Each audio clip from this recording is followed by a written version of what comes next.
স্বাগতে ফেচিঅ'টেন্সৰ সৈতে অভূতপূৰ্ব হাৰ্নিয়া চিকিৎসা কৌশলৰ প্ৰৱৰ্তন জাৰ্মানীৰ সন্মানীয় চিকিৎসক বিশেষজ্ঞ ডাক্তৰ গেৰিয়ান হিলে আৰম্ভ কৰা এক নতুন অভিনৱ হাৰ্নিয়া কৌশল ফেচিঅ'টেন্সৰ প্ৰৱৰ্তনৰ কথা ঘোষণা কৰি স্বাগত হস্পিটেলে গৌৰৱ অনুভৱ কৰিছে।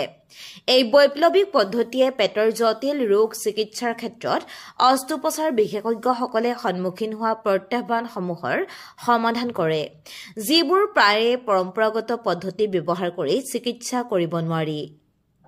পেটৰ বেমাৰত যিকোনো দুৰ্বলতা বুলি জটিল হাৰ্নিয়াৰ অস্ত্ৰোপচাৰ বিশেষজ্ঞসকলৰ বাবে উল্লেখযোগ্য প্ৰত্যাহ্বানৰ সৃষ্টি কৰি আহিছে। যোৱা 2 দশকত চিকিৎসা ক্ষেত্ৰখনে ন্যূনতম অস্ত্ৰোপচাৰ দিশত যথেষ্ট পৰিৱৰ্তন ঘটিছে। বেছিভাগ হাৰ্নিয়া চিকিৎসাৰ বাবে লেপ্ৰস্কপিক অস্ত্ৰোপচাৰ গুৰুত্ব বাঢ়িছে, কিন্তু জটিল হাৰ্নিয়া য'ত পেটৰ দোষ বিস্তৃত হৈ থাকে সমস্যাৰ সৃষ্টি কৰিয়েই থাকে। তেনে ক্ষেত্ৰত পেটৰ অস্ত্ৰোপচাৰ আৰু চিকিৎসকসকল সন্মুখীন হ'বলগীয়া হয়। কেতিয়াবা চিকিৎসাৰ কাম পৰ্যায়ক্ৰমে কৰিব লগা হয়। এনে কৌশল প্ৰথমে ঘাঁ অস্ত্ৰোপচাৰৰ পিছত পেটৰ বেমাৰ আৰু পেটৰ নলী বন্ধ কৰাটো সম্ভৱপৰ নহয়। তেনে আঘাতজনিত ঘাঁৰ বাবে ব্যৱহাৰ কৰা হৈছিল। হাৰ্নিয়া চিকিৎসাৰ ক্ষেত্ৰত ফেচিঅ'টেন্সে এক বৃহৎ অগ্ৰগতি প্ৰতিনিধিত্ব কৰে। এই কৌশলত যান্ত্ৰিক যন্ত্ৰ ব্যৱহাৰ কৰি পেটৰ বেৰখন লাহে লাহে 2 ঘণ্টামানৰ ভিতৰত টানিব লাগে। পেটৰ বেৰখন পৰ্যাপ্ত পৰিমাণে শিথিল হ'লে জালৰ ব্যৱহাৰ নকৰাকৈয়ে দোষটো বন্ধ কৰাটো বহুত সহজ হৈ পৰে। মেছ বৰ্তমানৰ যত্নৰ মানদণ্ড হৈ আছে, কিন্তু পেটৰ বেৰখন পৰ্যাপ্তভাৱে বন্ধ কৰিব নোৱাৰা ক্ষেত্ৰত ফেচিঅ'টেন্সে অতিৰিক্ত সমাধান আগবঢ়ায়। শেহতীয়াকৈ পেটৰ গুৰুতৰভাৱে বিকৃত আৰু 21 চেণ্টিমিটাৰকৈ অধিক হাৰ্নিয়াৰ ফাঁক থকা এজন ৰোগীয়ে স্বাগত হস্পিটেলত এই অভিনৱ পদ্ধতিৰ চিকিৎসা গ্ৰহণ কৰে। অপাৰেচনৰ পূৰ্বে ৰোগীজনক পেটৰ পেশীবোৰ শিথিল কৰিবলৈ বটক্স বেজী দিয়া হৈছিল।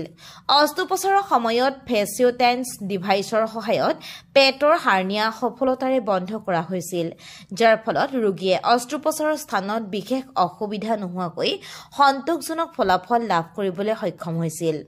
পূৰ্বে 2 হাৰ্নিয়াৰ অস্ত্ৰোপচাৰ কৰা ৰোগীজনে উল্লেখযোগ্য ফলাফল লাভ কৰিছিল আৰু কালি তেওঁক অতি সন্তুষ্টিৰে ঘৰলৈ যাবলৈ দিয়া হৈছিল।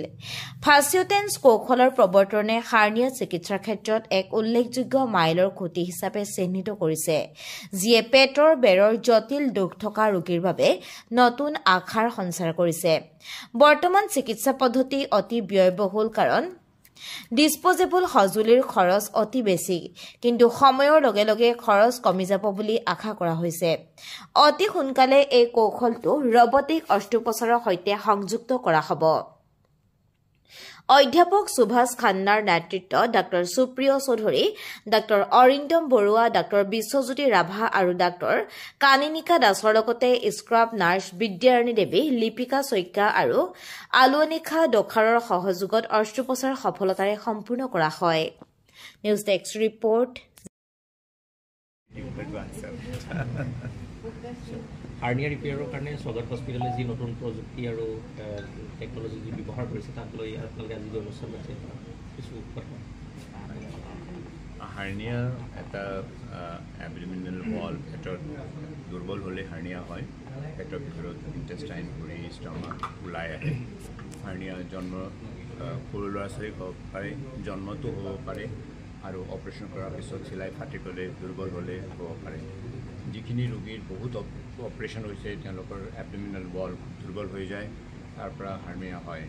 হাৰ্নিয়া আমি আগত পেট কাটি কৰিছিলোঁ। যদি এটা পেট দুৰ্বলে আছে তাত যদি আমি কাটিব যাওঁ আৰু দুৰ্বল হ'ব। চ' আমি যি কৰিছিলোঁ এইটো আমি ভাবোঁ যে ভাল কৰা নাছিলোঁ। এইকাৰণে 100 ভিতৰত 30-40জন ৰোগী আকৌ হাৰ্নিয়া হৈ আকৌ আহে। তাৰপাছত আমি তাতে নেট লগাব আৰম্ভ কৰিলোঁ যে হাৰ্নিয়া ৰিকাৰ নহওক। আমি টানি এটা পেটৰ দুৰ্বল পেট টানি চিলাই কৰিলে নাথাকে, চিলাই ফাটি যায়, আকৌ হাৰ্নিয়া হয়। চ' আমি নেট, আমি তাক মেছ বুলি কওঁ, মেছ লগাই কৰিব আৰম্ভ কৰিলোঁ। তেতিয়া দেখিলোঁ যে 100ৰ পৰা যদি 50জনৰ হাৰ্নিয়া আকৌ হৈছিলে, সেই হাৰ্নিয়া হোৱাটো ৰিকাৰেঞ্চটো কমি আহিলে বহুত। তাৰপাছত আমি দেখিলোঁ যে কিছুমান ৰোগী আছে ইমানেই ডাঙৰ ডিফেক্ট আমি নেট লগালেও নাথাকে আকৌ ফেইল হয় নহ'লে নেট একেলগে হানিয়াৰ লগতে ওলাই আহে বাল্জ হৈ যায় চ' সেইকাৰণে আমি এটা চলিউশ্যন বিচাৰি আছিলোঁ আমাৰ তাত এনেকুৱা ৰোগী আহে যেনেকৈ পেট ঘূৰি গৈছে বা পেটৰ কিছুমান পৰ্চনটো এক্সিডেণ্ট হৈ গুচি গৈছে পেট ঘূৰি ওলাই আছে আমি একো কৰিব নোৱাৰোঁ তাত আমি কি দিম আমি চলিউশ্যন বিচাৰি আছিলোঁ যে কিছুমান এবজৰ্ব হোৱা এনিমেল টিচু হিউমেন টিচু বা বেলেগৰ পৰা আনি নেট লগাব পাৰোঁ নেকি সেইটো আমি ট্ৰাই কৰা হৈছে আমি যিখিনি এবজৰ্বেবল বা নিজে নিজে পলি যোৱা নেট লগাওঁ 2 মাহ 3 মাহ থাকে আকৌ হানিয়া হৈ যায় চব এতিয়া আমি মোৰ জাৰ্মান ফ্ৰেণ্ড গিৰিয়ন তেওঁ এটা আৱিষ্কাৰ কৰি উলিয়ালে যে যদি আমি এবডোমেন মল তেতিয়া বহুত বেছি গেপ থাকিলে যদি আমি টানি থৈ দিওঁ আধা ঘণ্টা 1 ঘণ্টা 2 ঘণ্টা 4 ঘণ্টা 48 ঘণ্টা থৈ দিওঁ এইটো নিজে নিজে টানি তাক ষ্ট্ৰেচ কৰি আমি হাৰ্নিয়াটো বন্ধ কৰিব পাৰোঁ চ' এই পদ্ধতি আমি